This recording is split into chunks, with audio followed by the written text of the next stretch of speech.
اعوذ باللہ السمیع العلیم من الشیطان الرجیم من ہمزہ ونفخہ ونفثہ بسم اللہ الرحمن الرحیم هل اتاک حدیث ضیف ابراہیم المکرمین اذ دخلوا علیہ فقالوا سلاما قال سلام قوم منکرون فراغ إلى أهله فجاء بعجل سمين فقربه إليهم قال ألا تأكلون فأوجس منهم خيفة قالوا لا تخف وقال النبي صلى الله عليه وسلم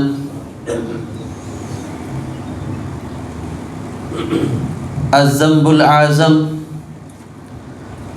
أن تجعل لله ندا وهو خلقك.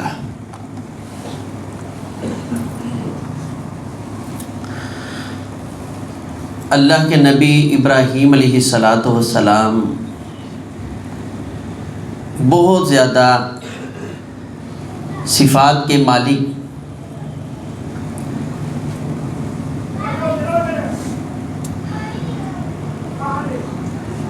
اور ایک صفت ان میں بہت زیادہ اتم درجہ موجود، آئے ہوئے مہمانوں کی قدر کرنا، احترام کرنا، ان کے لیے تگ و دو کرنا، کوشش کرنا، اس کو اپنا اعزاز سمجھتے تھے۔ بلکہ بعض مفسرین نے لکھا ہے کہ انہوں نے اپنی زندگی میں شاید ہی کبھی اکیلے کھانا کھایا ہو، کوشش ہوتی کہ میرے ساتھ کھانے میں کوئی شریک ہو جائے، اس قدر اتم درجے کی ان کے اندر یہ صفت موجود تھی۔ لیکن ایک دن اتفاق ہوا جس کا ہم نے پچھلے خطبہ جمعہ میں ہلکا سا تذکرہ کیا تھا کہ اللہ تبارک و تعالی نے ان کو تقریباً 90 سے 95 سال کے قریب عمر میں بیٹے کی خوشخبری دی، اور وہ خوشخبری لے کر آنے والے اللہ کے فرشتے تھے۔ انسانی شکل میں فرشتے جناب ابراہیم علیہ السلام کے پاس پہنچے تو اپنی عادت، فطرت، سوچ، فکر کے مطابق جلدی سے اٹھے۔ اللہ تبارک و تعالی فرماتے ہیں کہ سلام کا جواب دیا اور کہنے لگے قوم منکرون، یہ تو ناواقف سے لوگ ہیں،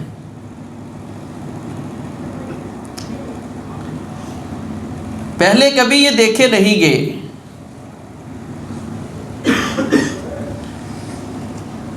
اور ابراہیم علیہ السلام وہاں سے اٹھ کر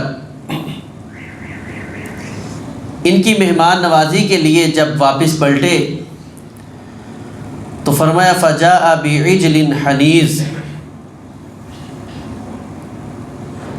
یہاں اللہ تعالیٰ نے فا لفظ استعمال کیا ہے، عربی زبان میں یہ فوریت کے لیے آتا ہے، یہ نہیں کہ بڑا ٹائم لگایا۔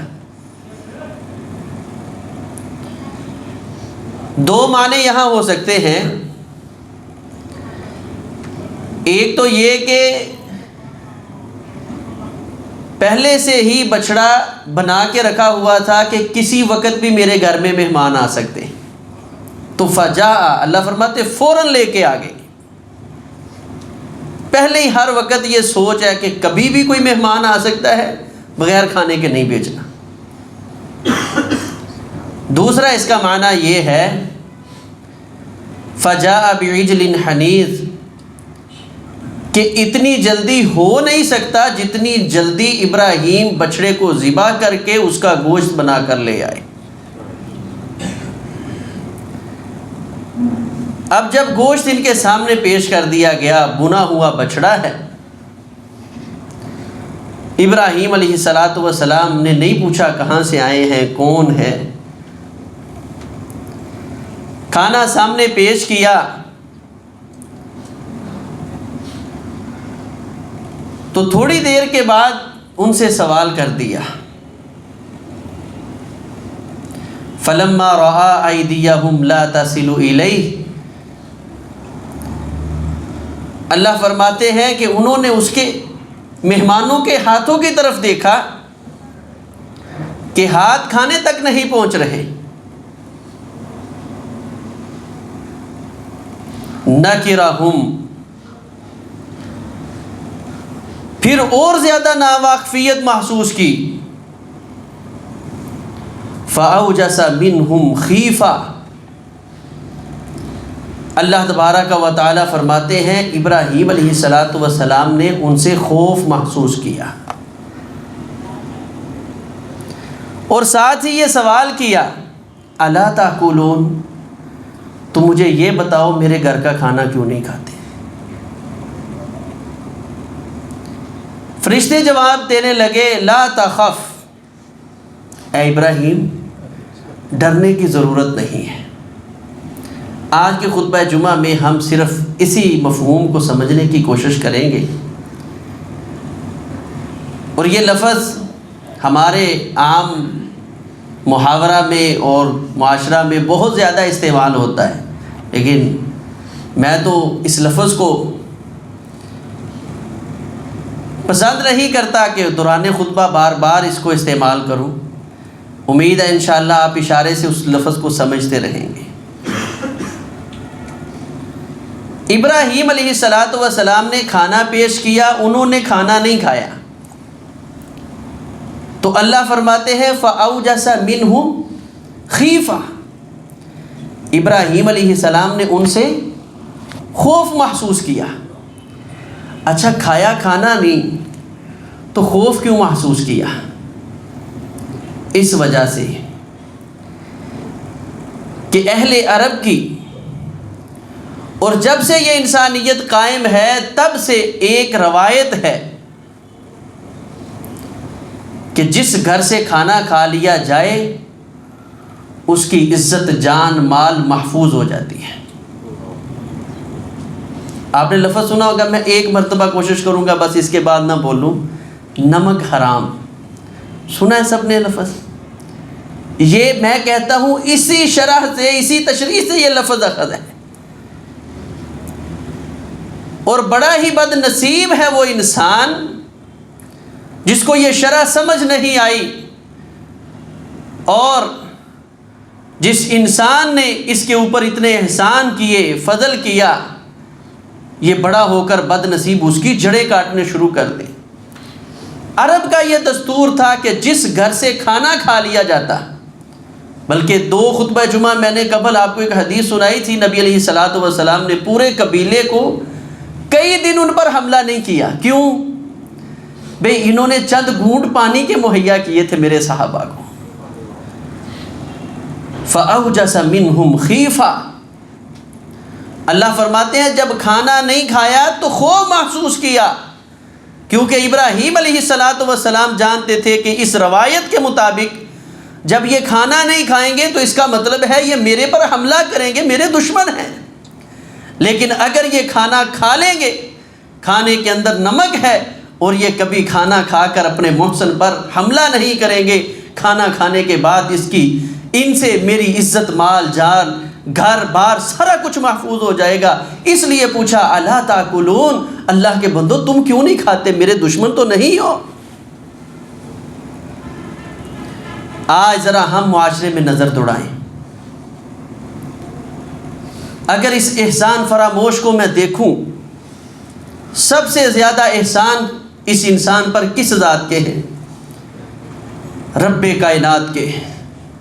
اللہ فرماتے ہیں وَإِن تَعُدُّوا نِعْمَةَ اللَّهِ لَا تُحْصُوهَا، اگر تم اللہ کی نعمتوں کو اپنی زندگی میں گننا شروع کر دو، ایک بندے کو کوئی کام نہیں، ہم اس کو فارغ بٹھا دیتے ہیں کہ تو نے صرف یہی گننا ہے کہ ایک صرف انسان اپنی پوری زندگی میں اللہ کی کتنی نعمتیں استعمال کرتا ہے، تو اللہ فرماتے ہیں اس بندے کی، اس پوری جو ہے سوسائٹی معاشرے میں رہنے والے تمام افراد کی زندگیاں ختم ہو سکتی ہیں، کبھی اللہ کی ان بندوں پر کی ہوئی نعمتوں کو شمار نہیں کر سکتے۔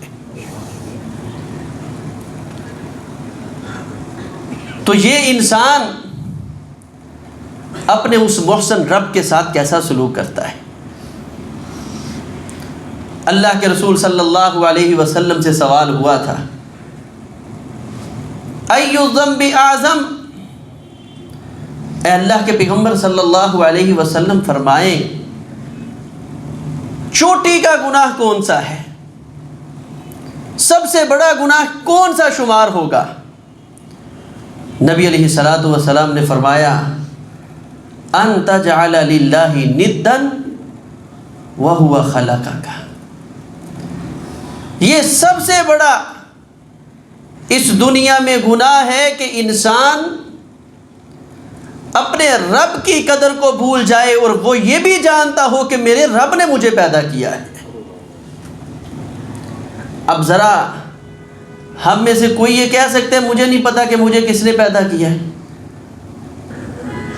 ہر ذی عقل اور ذی روح چیز سے یہ سوال کیا جائے تو فوراً جواب ملتا ہے کہ میرا خالق اللہ ہے۔ اور اللہ کے پیغمبر علیہ الصلوۃ والسلام نے فرمایا یہ اپنے رب کا احسان فراموش انسان، باغی اور غدار انسان، جس نے اللہ تعالیٰ کی نعمتوں کو پا لینے، حاصل کر لینے، ان سے فائدہ اٹھا لینے کے بعد اپنے رب کی قدر نہیں کی، اس دنیا کا سب سے بڑا گناہ گار اللہ کے ہاں یہی بندہ ہے۔ پھر سوال ہوا اللہ کے رسول ثم ایٌ، اس کے بعد بڑا کون سا گناہ ہے؟ نبی علیہ الصلوۃ والسلام نے فرمایا ان تزانی بحلیلۃ جارک، اس سے بڑا گناہ یہ ہے کہ تو اپنی پڑوسن، اپنے پڑوس میں رہنے والی عورت کے ساتھ زنا اور بدکاری کر لے۔ یہ بڑا گناہ کیوں ہے؟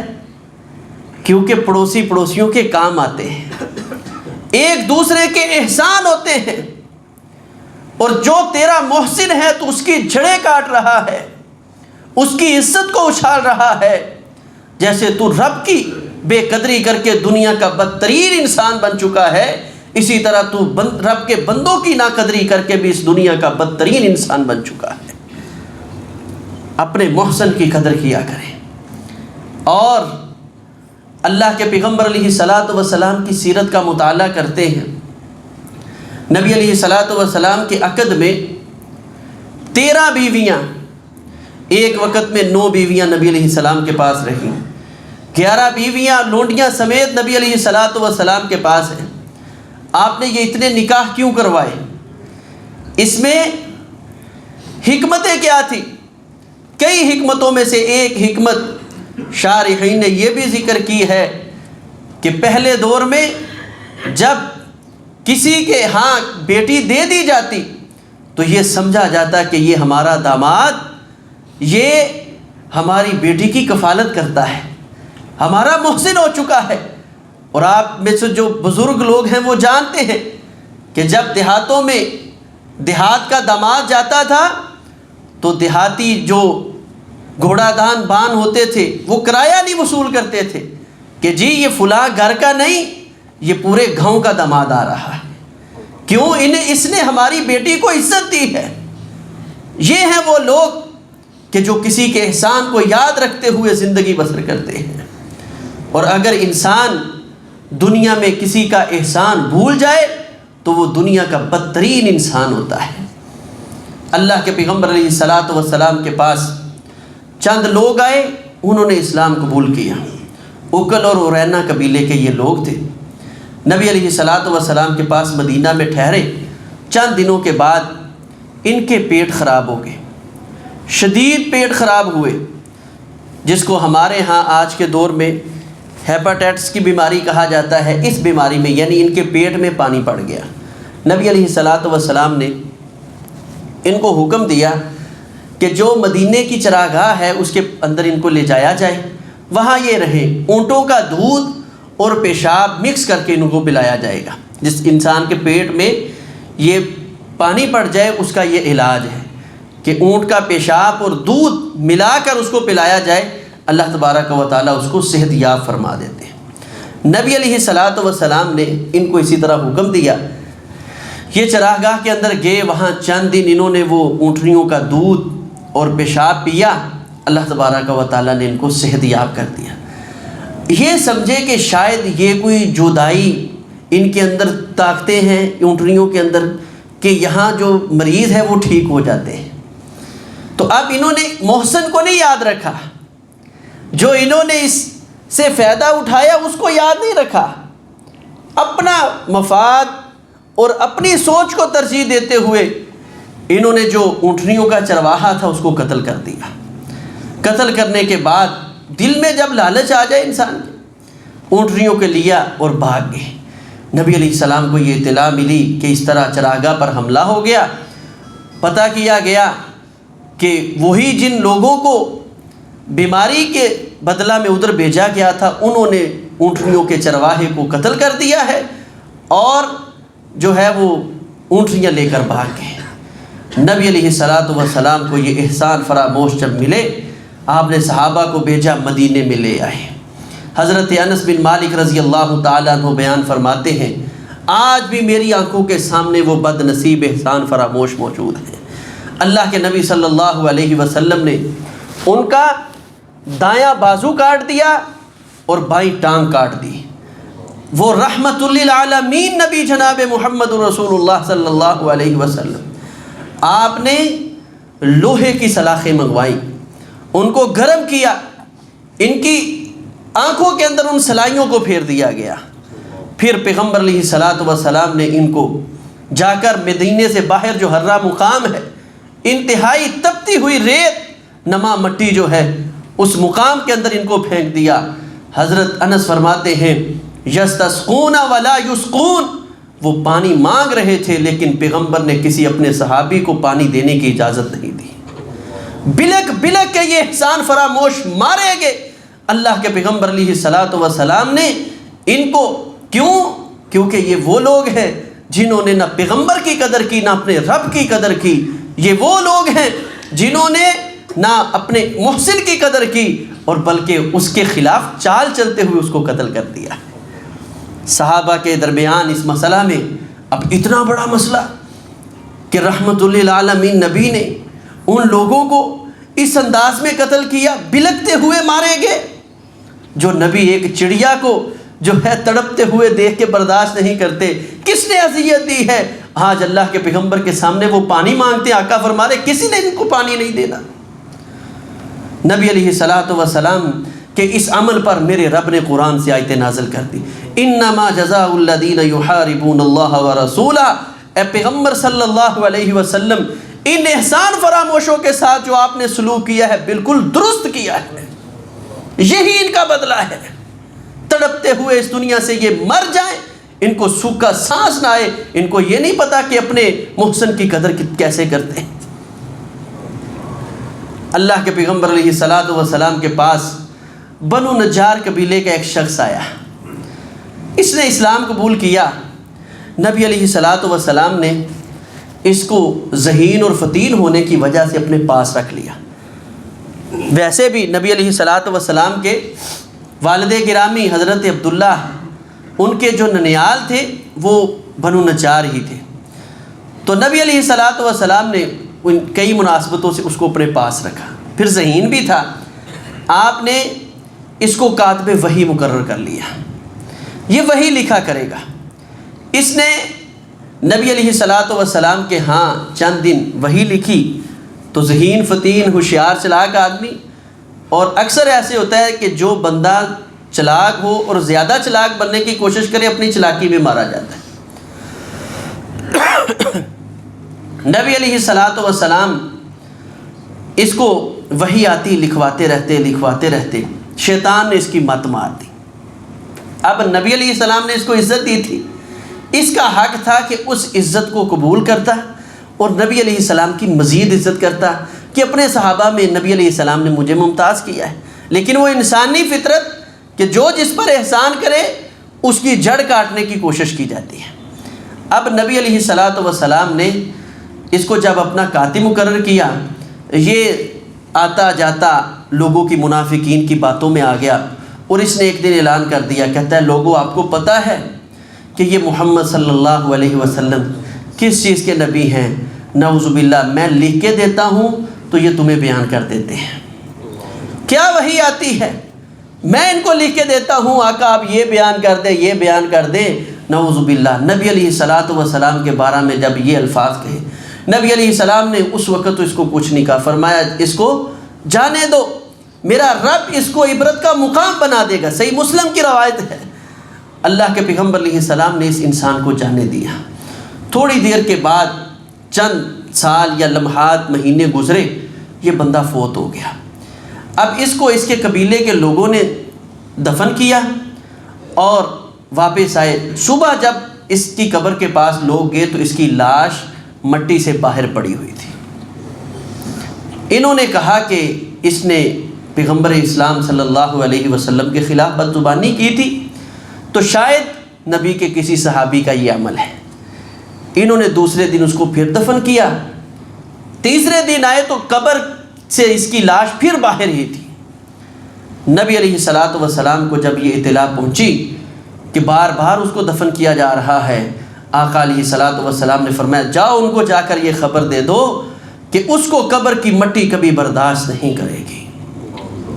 یہ احسان فراموش انسان دنیا میں بھی انتہائی غلیظ ہے اور آخرت میں بھی انتہائی غلیظ ہے۔ اس لیے حضرت ابراہیم علیہ الصلاۃ والسلام نے آنے والوں سے یہ سوال کیا تھا، الا تاکلون، معیار یہ ہے کہ جس کے گھر سے کھا لیا جائے، جس کے ہاں سے پی لیا جائے، جس سے ہاں کچھ لے لیا جائے۔ اب یہاں ذرا تھوڑا سا ہم اپنے معاشرے سے، میں کہتا ہوں بہت نہ پھیلے، معاشرے میں ذرا کم ہوتے ہم صرف اپنے گھر میں آئیں۔ ابراہیم علیہ السلام کے گھر سے انہوں نے کتنا کھا لینا تھا؟ 1 کلو 2 کلو گوشت کھا لیں گے اس پورے بھنے ہوئے بچڑے سے۔ تو اگر کوئی احسان فراموش اس دنیا میں ایسا ہو جس کو ماں نے اپنے جگر کا خون 9 مہینے پلایا ہو اور ماں کو کہے ماں تیری بک بک مجھے اچھی نہیں لگتی، اس بد نصیب انسان کو دنیا آخرت میں کوئی عزت مل سکتی ہے؟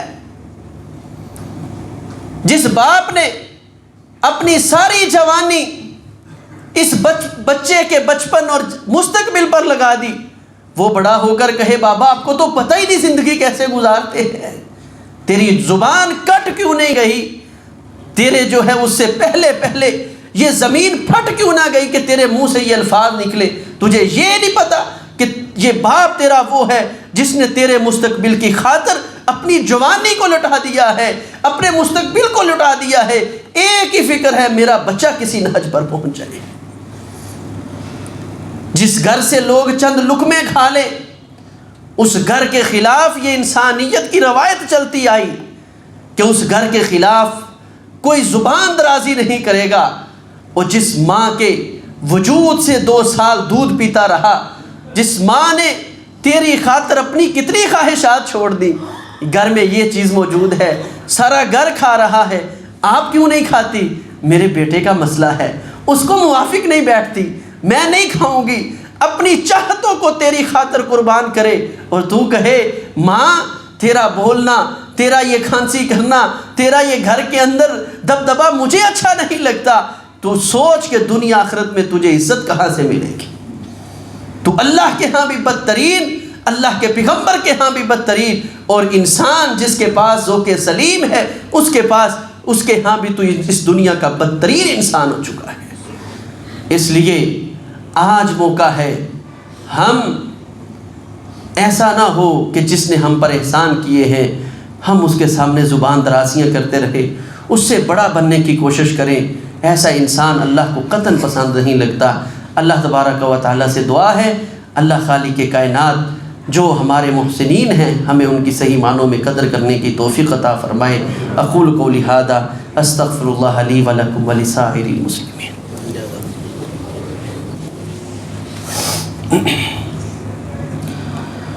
ان الحمد للہ الحمد لله نحمده ونستعينه ونستغفره ونعوذ بالله من شرور أنفسنا ومن سيئات أعمالنا من يهده الله فلا مضل له ومن يضلل فلا هادي له